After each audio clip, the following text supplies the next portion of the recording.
Good afternoon everyone. মৌসুমি লাইফস্টাইলে আরও একটি ব্লগে তোমাদের স্বাগত। আর ভেবেছিলাম আজকে কোনো ব্লগ করব না, কিন্তু ব্লগ করতে বাধ্য হলাম। তার কারণ একটু আগে আমি আমার আজকের ব্লগটা পোস্ট করেছি, মানে কালকে যে ব্লগটা তৈরি করেছি আজকে সেটা পোস্ট করেছি। জেনারেলি তো সেটাই করি আমরা, যে কালকে যেটা ব্লগটা তৈরি করি আজকে সেটা পোস্ট করি।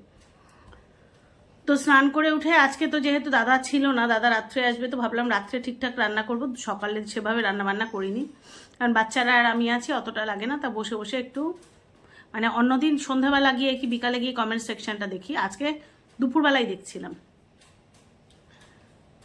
তো দুপুর দেখতে গিয়ে যে মানে একজন মহিলা, নাম ধরে বলা উচিত না, বলবো না, যেহেতু তিনি একজন মহিলা, তো আমার রেগুলার ভিউয়ার্স দাদা বা দিদিরা যারা আছেন গিয়ে কমেন্ট সেকশনে দেখে আসুন। তিনি তার যত ডিপ্রেশন, যত কষ্ট, সমস্ত কিছু এসে আমার চ্যানেলে উড়ে গেছেন। তার একাধিক প্রশ্ন, মানে একাধিক প্রশ্ন নয়, একাধিক অভিযোগ। আচ্ছা আপনাকে বলছি দিদি, আমি যেহেতু আপনি মহিলা তাই আপনার নামটা এখানে উল্লেখ করলাম না। আমি আগেও অনেকের নাম উল্লেখ করে কথা বলেছি, কিন্তু আপনি মহিলা, আপনার না মানে অন্যকে রেসপেক্ট দেওয়ার থাকতে পারে, কিন্তু আমি দিই। আর সেই জন্য বলছি, আপনার ভালো না লাগতে পারে আমার চ্যানেল, বা আমার মতো মানুষদের চ্যানেল আপনার ভালো নাই লাগতে পারে, অসুস্থ মানুষদের চ্যানেল আপনি অ্যাভয়েড করবেন আমাদের মতো মানুষদের চ্যানেল। আমি আপনার হাত পা ধরে বলিনি, আমার চ্যানেলে আসুন, রোজ ভিডিও দেখুন এবং আপনার জীবনে যত নেগেটিভিটি মানে উগড়ে দিয়ে চলে যান। আপনি আমার কমেন্ট সেকশনে দেখবেন আমার মানে 100% পজিটিভ কমেন্টস। তবে এটাও ঠিক, ইউটিউবে যখন এসেছি সবাই যে পজিটিভ কমেন্টস করবে তা নয়, কিন্তু আপনি একটা কমেন্টস করে ক্ষান্ত হননি, আপনি রিপিটেডলি করে গেছেন, 5টা-6টা কমেন্টস করে গেছেন। আমি স্ক্রিনশট তুলে রেখেছি, আপনি হয়তো এই ভিডিওটা দেখার পরে ডিলিট করেও দিতে পারেন। তো আমি প্রমাণ হিসাবে দেখিয়ে দিতে পারবো যে আপনি কী কী কমেন্টস করেছেন। আমি ডিলিট করিনি, আমি ওখানে রিপ্লাই দিয়েছি।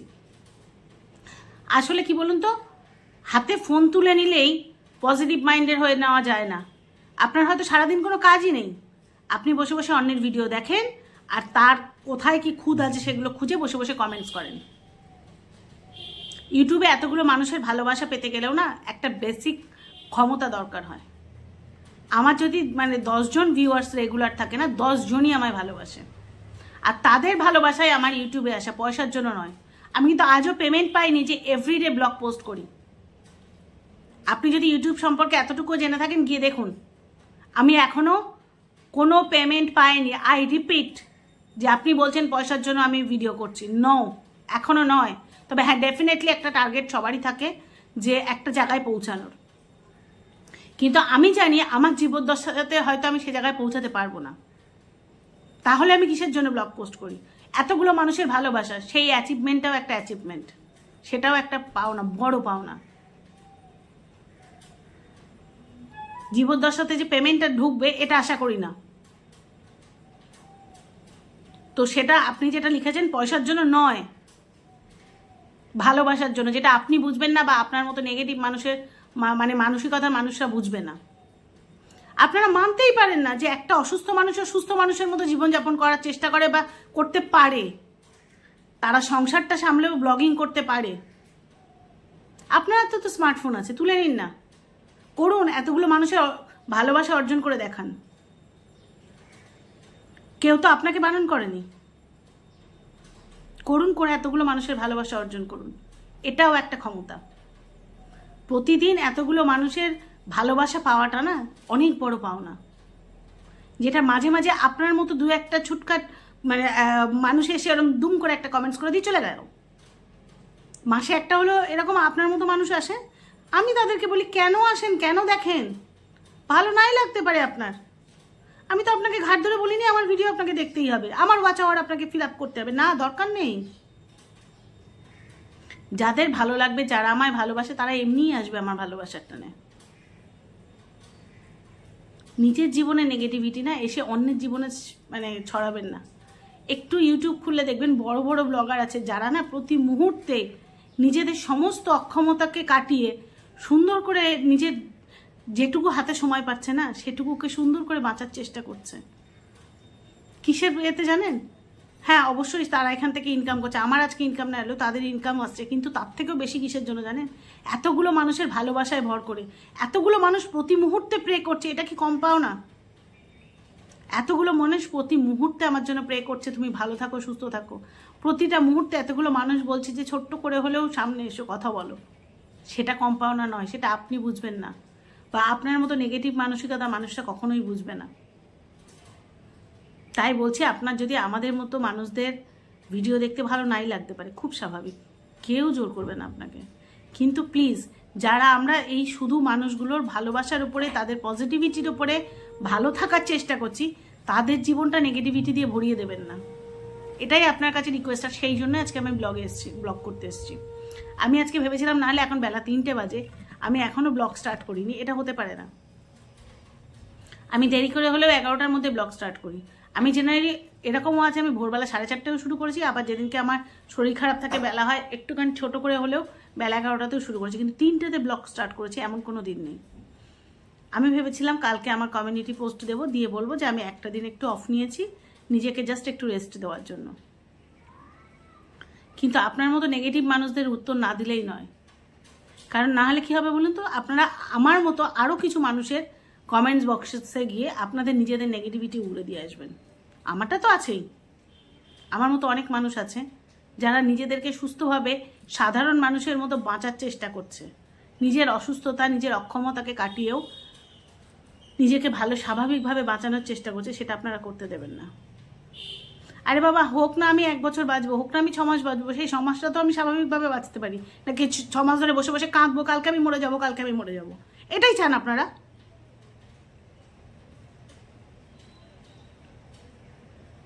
কমেন্ট সেকশনে গিয়ে দেখুন না, প্রচুর মানুষ সারা মুহূর্তে প্রে করে যাচ্ছে, তারা সব সময় উৎসাহ জুগিয়ে যাচ্ছে। আর আপনি জানেন আমার মতো একটা মানুষের বেঁচে থাকার জন্য কত খরচ? এখানে এসে ঝুড়ি ঝুড়ি জ্ঞান দিয়ে যাচ্ছেন, কাজের লোক রাখো, রান্নার লোক রাখো। আপনি আমার পুরনো ভিডিওগুলো দেখে আসুন যে আমার বাড়িতে কটা মানুষ আছে আর কটা আর্নিং মেম্বার আছে। মাস গেলে প্রাইভেটে শুধু নয়, বড় হসপিটালে, বড় হসপিটালে চিকিৎসা নিতে গেলে একটা সিকেডি স্টেজ 5 পেশেন্টে কত টাকা লাগে সে আন্দাজও আপনার নেই।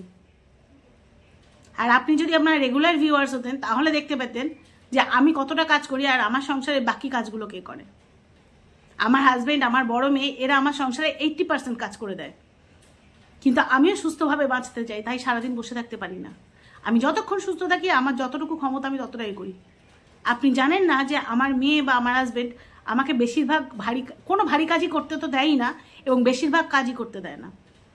আমি হয়তো দাঁড়িয়ে দাঁড়িয়ে হাতাটা ঘুটি, সেটা আপনারা দেখতে পারেন, রান্নাটা করি, কিন্তু সেই রান্নাটা করার আগে যে জোগাড় যন্ত্র করা, সেটা আমার হাজবেন্ড বা আমার মেয়ে করে দেয়। সংসারের বাকি কাজগুলো ওরাই বেশিরভাগ 80% কাজ করে দেয়। আমি হয়তো খাবারটা বাড়ি কি রান্নাটুকু করি, এটুকুই আমার সারাদিনের কাজ। এমনকি ঠাকুর পুজোও আমার দিতে হয় না, সেটাও ওরা দেয়। তাই একটা মানুষের ব্যাকগ্রাউন্ড না জেনে, তার পরিস্থিতি না জেনে, আমি আমার সময়টা কাটানোর জন্য ইউটিউবে এসেছি। আমি আমার এতগুলো ভালো মানুষ যারা আমাকে এত ভালোবাসে, তাদের সাথে প্রতি মুহূর্তে কমিউনিকেশনের জন্য ব্লগ করি। এটা সেই জন্য পুরোটা না জেনে দুমাদুম নেগেটিভিটি ছড়িয়ে যাবেন না। ভালো না লাগলে অ্যাভয়েড করুন। আর হ্যাঁ, সব খারাপের সঙ্গে তো কিছু ভালো জিনিস থাকে। তো আমার কিন্তু এখন রেগুলার ভিউয়ার্সও অনেক দাদারাও বেড়েছেন। তো সেই তাদের হয়তো অভিমান হয়েছে, আমি কখনোই দাদাদের নাম করি না, বেশিরভাগ সময় দিদিদের কথা বলি।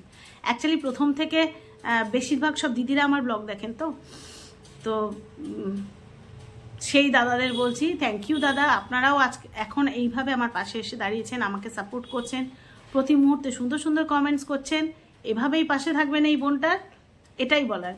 তো আজ থেকে শুধু দিদিদের কথা বলবো না, দাদাদের কথাও ডেফিনেটলি বলবো। আর কিছু মানুষ আছে তো সত্যি কথা, তাদের কাছে আমার কৃতজ্ঞতার শেষ নেই। তারা কবে যেন সত্যি সত্যি আমার পরিবারের অংশ হয়ে গেছে। এবং এটা অনেকগুলো মানুষ, একটু অর্ধেক না, কিছু মানুষ না, কিছু বললেও ভুল বলা হবে, অনেক মানুষ। কারণ নাম আলাদা করে নিতে পারবো না, কারণ অনেক অনেক অনেক নাম। প্রতিদিন তারা কমেন্টস করছে, প্রতিদিন তারা আমার মানসিকভাবে উৎসাহ দিচ্ছে। তারা, আমি জানি এই ব্লগটা পেলে বলবে মৌসুমি তুমি আবার নেগেটিভিটির দিকে তাকিয়েছো। আমি তাকাইনি দিদি, আমি নেগেটিভিটিকে সরানোর চেষ্টা করছি। যারা এই নেগেটিভ মানসিকতার মানুষ, আসলে তারা শারীরিকভাবে সত্যিই সুস্থ, কিন্তু তারা মানসিকভাবে অসুস্থ। তা না হলে না, একটা মানুষ যখন স্বাভাবিক থাকার চেষ্টা করে, সমস্ত প্রতিকূলতাকে উপেক্ষা করে, তাদেরকে উৎসাহ দেবে, তাদের মধ্যে নেগেটিভিটি ছড়াবে না। তাই তাদেরকে যোগ্য জবাব দিতে এসেছি। এটার জন্য আমি একটুও আমার খারাপ লাগেনি। কিন্তু আমার মতো অনেক মানুষ আছে তো যারা সত্যি অসুস্থ, কিন্তু সবাই আমার মতো স্ট্রং নয়, তাদের এই কথাগুলো হয়তো সত্যি আমার যেমন সত্যি গায়ে লাগে না, আর তাই জন্য তো এত সহজে উত্তরটা দিতে পারি।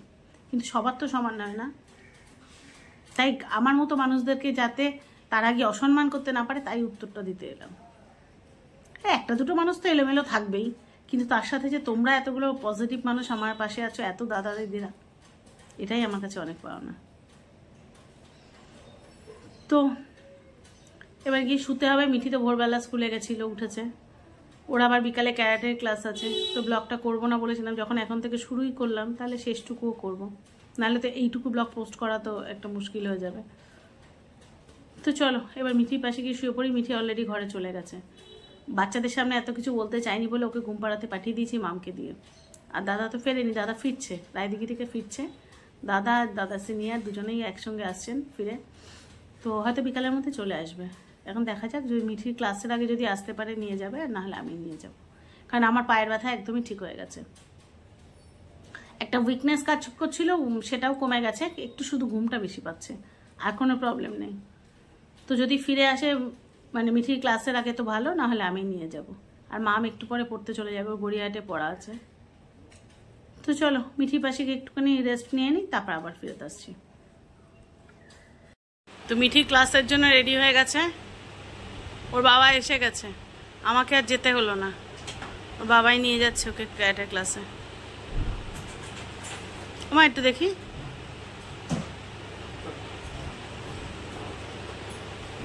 যা ব্যালকানি থেকে ওকে একটু বাই বলে আসি, অন্ধকার হয়ে গেছে। ও যখন স্কুলে যায় বা কোথাও ক্লাসে যায়, ও নয় মাম গেলেও আমি ব্যালকানিতে চলে আসি একটুখানি, বা ওর বাবা অফিস গেলেও, এটা আমার অভ্যাস। আজকে দেখো বাড়িতে ছিল না, ব্যালকানির দরজাটাও খুলিনি, দেখেছো তালাটা খুলিনি।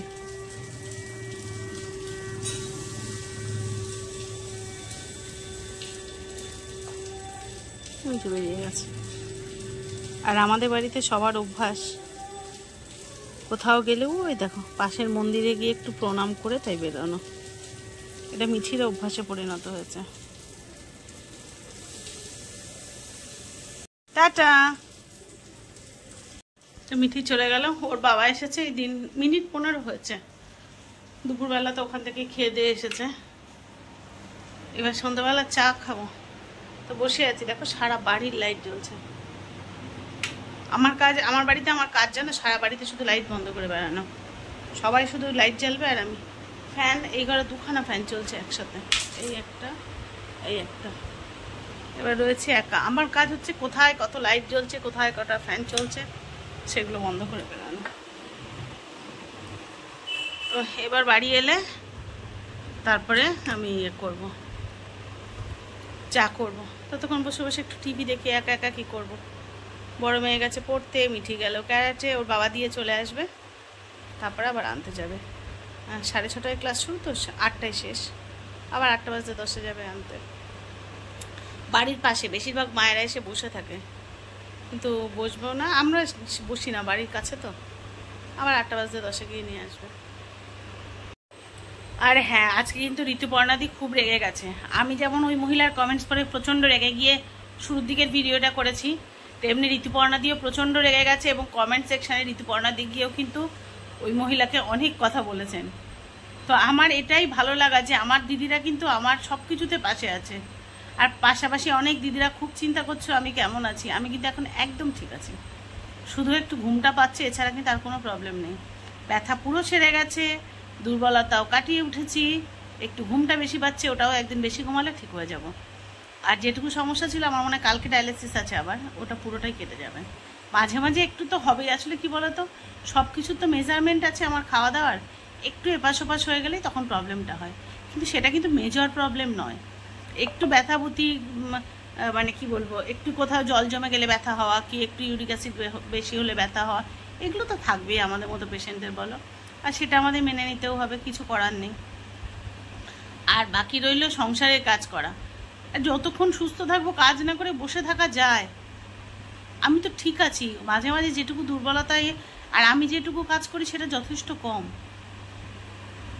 মাম আর মামের বাবা যথেষ্ট কাজ করে দেয়, যথেষ্ট। এর থেকে বেশি দেখো, এত দূর থেকে রায়দিঘি থেকে এলো সে, এসে আমি বললাম আমি মিঠিকে দিয়ে আসি, সে কিন্তু শুনলো না। বাড়ির পাশেই, শুধু চুড়িদারটা পরে দিয়ে আসাই যেত, আমার তো হাত পা ব্যথা কমে গেছে, কিন্তু আমায় যেতে দিল না। তো আমার এত সাপোর্টিভ পরিবার থাকতেও আমি টুকটাক যেটুকু কাজ করি এটুকু তো করতে হবে বলো। যতক্ষণ সুস্থ আছি, ঠিক আছি, ডায়ালিসিস নিচ্ছি, ঠিক আছে, কিন্তু তার বেশি তো কিছু না।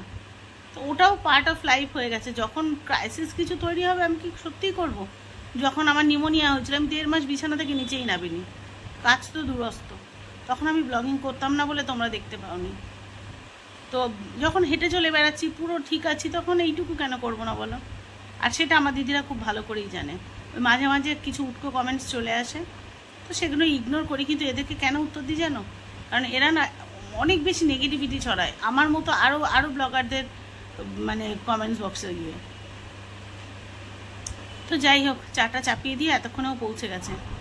আমার চা হতে হতে ফিরে চলে আসবে। ফিরে এলে তারপরে দুজনে মিলে চা খাবো। আর চাটা একা খেতে ভালো লাগে না। ও বাবা যদি না থাকে তাহলে মামকে নিয়ে চা খাই, তবু একা চা খেতে ভালো লাগে না। বাড়ি যখন এসে গেছে চিন্তা নেই, চা করে নিই। আর মামের জন্য করে রাখবো, ওর জন্য ফ্লাক্সে রেখে দেবো। মাম হয়তো ঘন্টাখানেক পরেই চলে আসবে, তখন গরম থাকবে, অসুবিধা নেই। আর একবার করতে হবে না তাহলে। চলো চা বসাই, পরে আবার আসছি। ফ্লিপকার্ট থেকে একটা জিনিস নিয়েছিলাম, মামকে বললাম একটু আনবক্সিং কর, তোমাদের দেখাই কি জিনিস।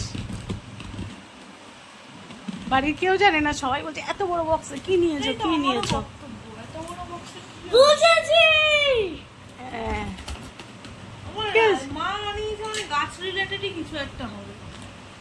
আসলে এত বেশি গাছ হয়ে গেছে না, রাখার ঠিকঠাক জায়গা চাই। এই আর একটা জিনিস কিনেছি মিঠি, ওভার আর একটা জিনিস আছে, বক্স নিয়ে আয় তো। সেটাও আমাদের না বলে গাছ। এখানে 6টা আছে, 5টা না 6টা আছে। এই গ্যাসের ওভেনগুলো উঠে দেখতে, ওভেন না, স্ট্যান্ড গুলো, গ্যাস ওভেনের স্ট্যান্ড।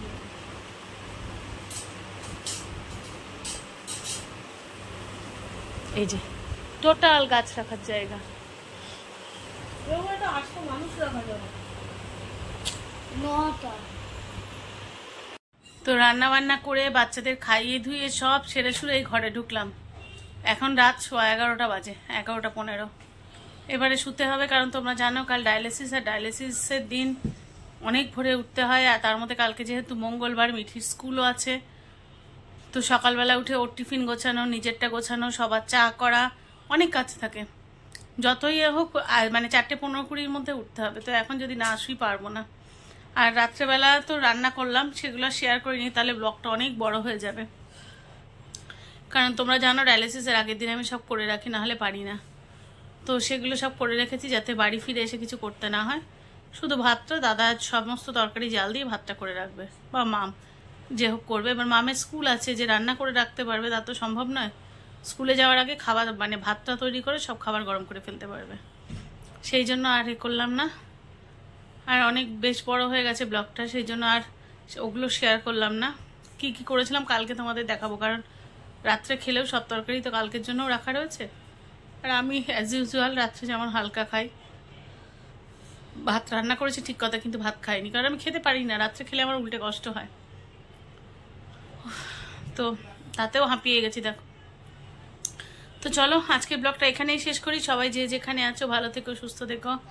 আর যদি আমার ব্লগটা একটুও ভালো লেগে থাকে লাইক কমেন্ট শেয়ার করে পাশে থেকো। যদি নতুন কোনো বন্ধু আমার চ্যানেল ভিজিট করে থাকো, প্লিজ আমার চ্যানেলটা সাবস্ক্রাইব করে পাশে থেকো। দেখা হচ্ছে নতুন ব্লগে, ততক্ষণের জন্য সবাইকে শুভরাত্রি।